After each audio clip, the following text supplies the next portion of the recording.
Hey, it's Dr. Amanda with Straightsmile Solutions, straightsmilesolutions.com, and let's talk a little bit more about what you should be doing at your aligner tracking appointments, your aligner check-in appointments, or even if you're doing virtual aligner check-in appointments. Well, if you're doing virtual aligner check-in appointments, you're doing something right. I definitely preach that. If you're using Invisalign, there's a free service called Invisalign Virtual. It doesn't cost you anything. You should totally be using it every aligner. If you're not, you should definitely check out some of my other videos that I have about virtual check-ins.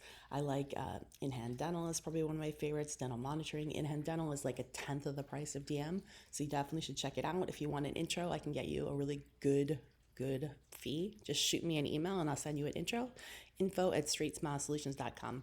What we're going to be talking about today is your patients in your office checking in with their aligners, what you should be taking, what you should be doing besides just giving them more aligners.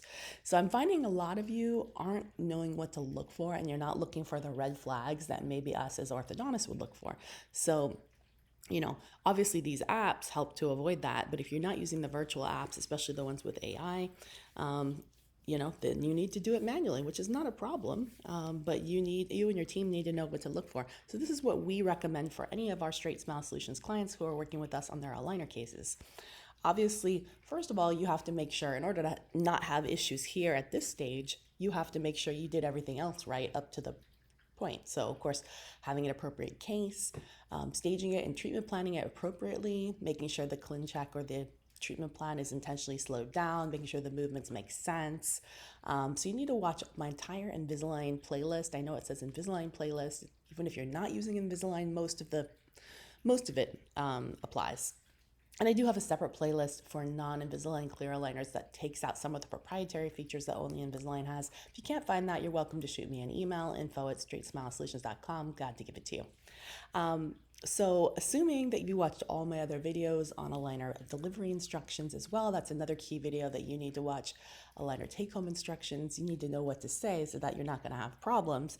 There shouldn't really be any problems, but there should be a one-off. So the main thing you're looking at is tracking. Remember, aligners are meant to fit like a custom wetsuit, like a glove. There should never, ever, ever, ever, ever, ever be any gaps between the aligners and the teeth. It should be flush at all times. If the patient puts it on, whatever your 7-day or your 14-day or whatever you're doing, your 10-day doesn't start until you get it fully seated with chewies. That is the key term. The time does not start until they get it fully seated with chewies. I intentionally slow my plans down so my patients are on 7s. If you haven't, or you're doing some type of strange treatment plan, you're probably going to want to be on longer. Doesn't really make sense if you're doing a proper treatment plan though.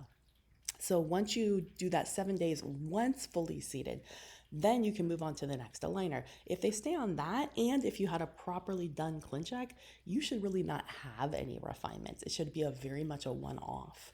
So that's where you need to measure your refinement rate. If you don't know your refinement rate, if you're in Invisalign, there's a way you can look up the analytics, but you can also just manually check it out yourself. If you're finding you're having more than a 30 or a 40% refinement rate, you're doing something wrong and you should definitely get some help, and you're basically throwing money out the window. And your patients are not going to be happy either. It's a lose-lose, and it's a very easy fix. All right, so you want to go ahead and put the aligners in and take a set of 3 photos slightly open. 1, 2, 3. Obviously, this one maybe is cut off a little bit, but you get the idea. Aligners on, slightly open. We're looking for tracking issues. Same thing. Then another set with the aligners out, but I want you to use articulating paper first. Bite, bite, tap, tap, grind, grind. And then take your normal set of intraoral photos, 1, 2, 3, 4, 5.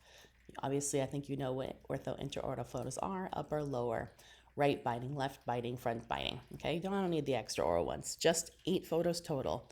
3 tracking photos, slightly open, front, side, side, and the 5 intraoral photos with articulation bite marks. That's it, 8 photos. That's all we need.